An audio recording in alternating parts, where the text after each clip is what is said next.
Oh, what's good, YouTube, man? It's your boy B, and hold on, that's not the intro. What's good, TGB, man? It's your boy B, and I'm back with another video. And in today's video, I'm gonna be showing y'all a defensive scheme. Now, what I mean by that is I'm gonna go into formation. I'm gonna show you multiple ways of running this scheme.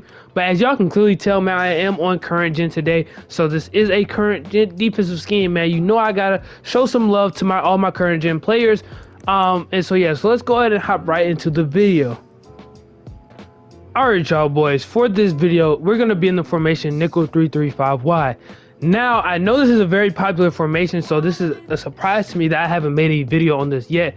But this is a defensive formation that you want to run on current gen more than next gen, because next gen the defensive mechanics just work completely different. And if you go against a runner and you're in nickel 3-3-5 on next gen, they're just gonna be able to run,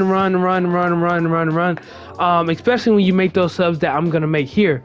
Now, for my current gen players, this is a top tier defense. Now, first things first, starting off, we're gonna start off with our substitutions. And basically, all you want to start by doing is you want to take all your linebackers and go ahead and sub in some safeties. No matter what overall safeties they are, safeties are always going to be better than those linebackers within this formation, unless you got like a Isaiah Simmons and you're playing franchise mode, he's upgraded or something like that. Now, as far as these other defensive lineman guys, just go ahead and sub in who you think your best defensive lineman is.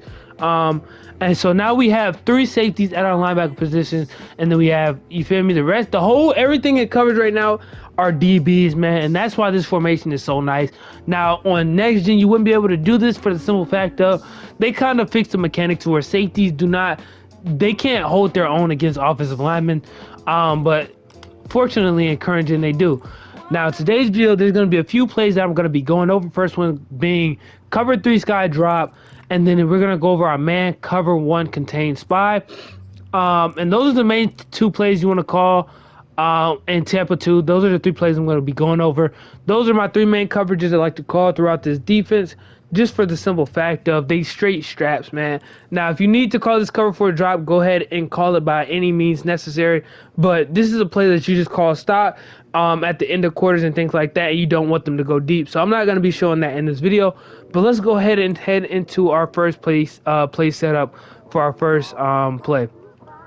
I made a mistake. Before we hop into our play setup, go ahead and head over to your coaching adjustments, and all you want to do is you want to set your ball in air defense to play ball, of course, and then go down to your zone drops and set your curl flats. Start them off at 15 or 20 yards, but if you notice your opponent is going, like, they're calling routes that's getting above your flats and things like that, then you want to move your flat yardage to about 25 or 30 yards. It just all depends on your opponent, but I like to start mine off at 15, just for the simple fact of that's where you're going to get your most interceptions and things like that from. So now we can go ahead and hop into our play setup. All right, y'all, man, the first defense we're going to go over is going to be the cover 3. Now, you want to call this cover 3 against players who like to make either they're slow at making their reads, and you notice that it takes them a little time to kind of throw to the open man, or you run this defense when you're going against a player who only likes to abuse the sidelines, likes to roll out for crossers, and likes to roll out for corners and things like that. Now, the liability within this defense is going to be the middle of the field is going to be wide open 9 times out of 10, because the way I'm going to set this up is going to be a double Mabel, which means there's only one man in the middle, and that's going to be your user. And so yeah, so let's go ahead and hop into the setup now. Now, first things first, you just want to go ahead and start by taking your whole defense, and you want to play underneath, and then you want to set your 2 linebackers, your outside linebackers, which are safeties, put them in curl flats. You can base a line if you want to. It doesn't really make a difference. But now you have a Mabel that looks just like that. And one adjustment I like to always do is I like to pinch my D-line just in case they run. You don't want them to get anything easy up the middle. When you call this defense, this is a heavy pass defense because of the Mabel and things like that. Now, one last adjustment is you can contain. You just throw some QB contain, so they don't. It makes it tough for them to get QB rollouts. But sometimes, Madden, with escape artists, they still get out the pocket, and there's really nothing you could do about it. And so yeah, so now you have a defense that looks just like this. Let's go ahead and wait for him to call HUT. Now, the CPU offense isn't the greatest at showing how defense works, but as y'all can see, man, he had to go ahead and immediately go to his check down. Let me go ahead and head over to instant replay to show y'all how this kind of plays. Because like I said, the offense from the CPU isn't the best way of displaying a defense. But as y'all can see, man, there's nothing really open. If he throws this here, we have a guy right here that's probably going to be able to. I'm going to be able to click on and go ahead and jump this crosser. Even if I decide not to go to this drag and play the crosser, we have a flat over here that's going to be able to play that drag right there. So now let me show y'all one more time. So let's go ahead, play underneath, put your two outside linebackers on curl flats, pinch your D-line and put them on QB contains. You now have a defensive look just like this. Wait for him to call hut. And I am going against the dagger play here. And as y'all can see, man, everything's boxed that time. He wasn't even able to get any yards off his check down there. For the simple fact of we had that underneath that hard flat kind of playing this guy right here. He has this drag open immediately, but like I said, this is a defense for players who like to look for crossers like we have here, and who are slow for making reads. So there we have it. Pretty much everything's being guarded right now. We have this in route coming across the middle of the field, but what will happen is we have this guy standing here, and as soon as he gets past this guy right here who's in coverage, we have our user dropping back to this in route that's coming down for the lurk. And that's pretty much easy straps, man. The thing about this defense is you have to have a good user. You have to know how to bait certain things because you are the only man in the middle of the field. But that's pretty much it for the cover 3. Let's go ahead and hop into the next defense. Y'all, man, if I didn't mention with the last coverage, we are going to continue to go against this dagger play because I feel like the dagger play out of tray wide flex or any tray formation, against the CPU, I feel like it has all the elements of what a user would do. So it has the drag underneath, the crosser over the top, in an in route, and we have something up the seams as well. But yeah, so that's why I just use this dagger play when I am doing these videos, because I don't have a second controller, so I can't really control anything. But yeah, so now we're in our second defense, which is man coverage. And unfortunately, I can't move anybody right now, so I'm just gonna have to wait for him to call hut.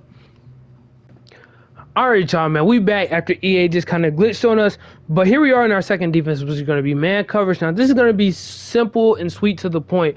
Now, obviously, in order to run man coverage, you need like some solid cornerbacks and stuff like that, because you know within Madden 22, the receiver has a lot of advantages over the cornerback. Now, the way we're gonna set this up is gonna help you out a lot, because it's gonna take away some of those slants and things like that going across the middle of the field. And all you want to do to do that is you want to set those linebackers and put them on curl flats again. Now, like I said, those are gonna take away those things going to the sidelines that you can't guard both sides of the field with your user with. Now, here we are once again, man. That's pretty much it. That's the only adjustments I really like to do on this man coverage, and just go ahead and use the safety right here. And you should have any and everything box, man.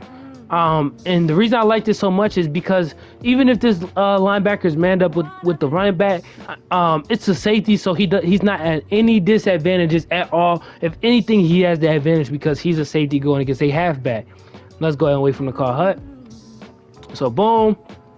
And that's all he has is the underneath, man. I want to show that one more time because, like I said, the computer isn't the best display of a it isn't the best way to display a defensive coverage, so I'm going to go ahead and show that one more time because he kind of just took his check down immediately.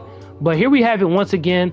We're going to go ahead and take away the crosser, and then boom. Once again, even with the play going on longer, he still only has his check down. I'm going to go ahead and head over to instant replay once again to kind of show y'all why everything else was boxed. Now, as y'all can see, I played this crosser long enough to where if he throws this ball, we have a DB standing right here that's pretty much that I could probably click on, pick it off, and our DB is trailing right behind him. And say for instance this DB doesn't get it the first time, you can then set your zone drops back a little bit further to where he's kind of playing more of an area about right here at the 10 instead of so far down. But as far as everything else, we have our user coming back on the in route, because we know just because this cornerback is with this receiver on this in route has nothing to do with anything. So we bring back our user to kind of help that out so he gets no low balls to that in route. And pretty much everything else is box, man. We had the drag going across the middle of the field box. And the only thing that he could throw to was a check down, man. And that's what you want from a man coverage defense. And the only bad thing is when you can't get pressure from your D lineman. So you want to have some solid D linemen if you're going to call this defense. And so, yeah, so let's go ahead and head over to our last and final coverage. Alright, y'all boys, for the last and final coverage is going to be the Crash Loop 2 play that looks just like this. Now, I know I said Tampa 2 in the intro, but you want to call Crash Loop 2 because they have those soft flats on the outside, and it kind of saves you one adjustment, you feel me, that you would have to make. Now, first adjustments you want to make is you want to take the blitzing linebacker and put him on a middle third, and now you have a look just like this.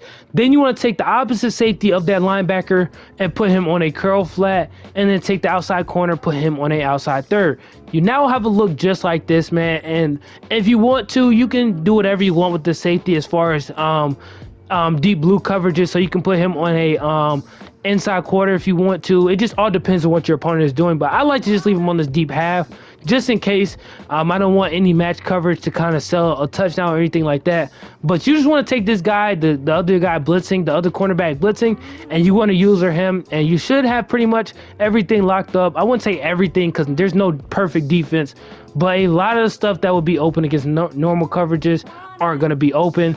And there we have it once again, where the CPU ends up having to take their check down, man. And that's pretty much what you want, bro. If they have to take 2 or 3 yards, you basically won that rep. But let's go ahead and look at all the routes on the field. So here we have this drag route that I'm covering with my user. And then if they throw this, by the time, you feel me, they get this off, this guy should be coming down like he's coming down here. And then we have this guy on the in route that there's 3 people right here guarding that. And as far as his crosser, he was running clean into 2 guys before this, before the CPU kind of threw it to their check down underneath. And so there we have it, man. Pretty much everything's boxed. Now I am going to show y'all this one more time. So take the outside linebacker, put him on a middle third, safety in a curl flat, cornerback on the outside third. You have a look just like this. Now wait for him to call up. Boom. Kind of guard that underneath. And once again, taking their check down. Which kind of means for the CPUs that nothing else is open, man, to where they just kind of had to take their check down. Now, I know this isn't the best representation of how in-game defenses works and stuff like that, their reads work, but you be the one to try this defense out, man. If you enjoyed this video, please be sure to hit that like button. If you're new to the channel, sub up and turn that post notification bell so you get notified every single time I post, and comment down below what type of videos you'd like to see from me next, and click the links down in the description, man. Join the TGB Core and follow me on Twitter and TikTok, and it's your boy Bean, and I'm out.